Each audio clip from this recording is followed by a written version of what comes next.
हिंद ऐं सिंध में रहंदड़ समूरनि दोस्तनि खे लर्न विथ GFX चैनल ते भलीकार इन उम्मीद सां त तव्हां सभु दोस्त ख़ैरियत सां हूंदा।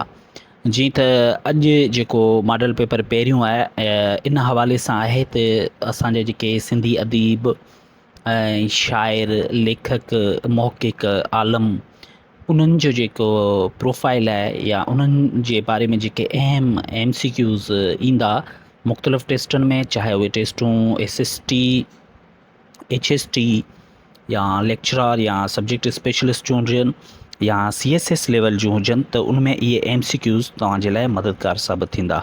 सो ही प्लेलिस्ट ख़ासि करे जेके लेखक अदीब दानिश्वर शाइर कहाणीकार या जेके मुख़्तलिफ़ अदीब आहिनि उन्हनि जे बारे में आहे ऐं उन्हनि जा जेके अहम सवाल आहिनि उहे हिन में मुश्तमिल हूंदा।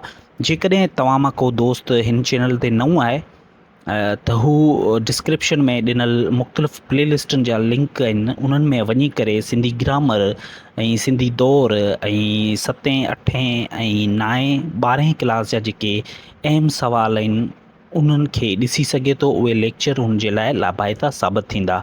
सो हलूं था, अॼु जो जेको पंहिंजो मौज़ू आहे उहो आहे माई मरखां शेखण। तव्हां सभिनीनि माई मरखां शेखण जे बारे में ॿुधो हूंदो, जेकॾहिं नाहे ॿुधो त उन जे जेको आहे तफ़सीली जेका ॼाण आहे हिन वीडियो में शामिल आहे। सवाल नंबर पहिरियों अचे थो, सिंधी अदब में पहिरीं औरत शाइरा कंहिंखे सम्झो वञे थो। इंतिहाई अहम सवाल आहे। सिंधी अदब में जेका पहिरीं औरत शाइरा आहे उहो कंहिंखे सम्झो वञे थो? नूर शाहीन, ख़दीजा ख़ानम, मरियम मजीदी या मरखां शेखण? त इन जो सही जवाबु थींदो मरखां शेखण।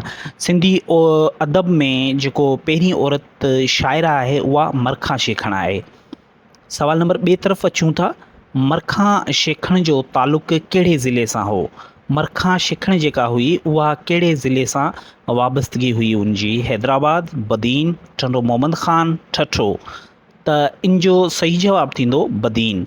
मरखां शेखण जो तालुक़ बदीन ज़िले सां हो।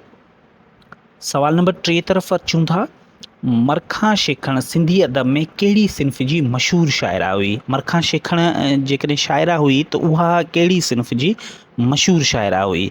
सहरा जी हुई, रज़मिया, सोरठो या गीच? त इन जो सही जवाबु थींदो गीच। माई मरखां शेखण जेका हुई उहा गीच जी मशहूरु शाइरा हुई। सवाल नंबर 4, मरखां शेखण कहिड़े मशहूरु बुज़ुर्ग जी मुरीद हुई? इन जो हिकिड़ो गीच मिले थो जेको उन बुज़ुर्ग जी जेका आहे वखाण कई आहेसि ऐं उहो बुज़ुर्ग जेको हो उन जी उहा मुरीद हुई। उहो बुज़ुर्ग कहिड़ो हो? हमर फ़क़ीर, शेख आलू, शेख किरियो, शेख बिरियो? त इन जो सही जवाबु थींदो शेख किरियो भंडारी। मरखां शेखण जेका आहे उहा शेख किरियो भंडारे जी मुरीद हुई। सवाल नंबर 5, मरखां शेखण जो तालुक़ कहिड़े दौर सां आहे?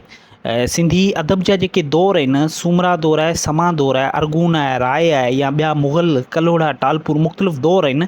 त मरखां शेखण जो जेको तालुक़ आहे उहो कहिड़े दौर सां आहे? सूमरा, समा, अरगून या राय दौर? त इन जो सही जवाबु थींदो सूमरा दौर। मरखां शेखण जो तालुक़ सूमरा दौर सां आहे। सवाल नंबर 6 आहे, कलाम मरखां शेखण कहिड़े मौक़िक़ छपरायो? अच्छा, मरखां शेखण जो जेको कलाम आहे उहो सहेड़े कहिड़े मौक़िक़ जेको आहे उहो छपरायो?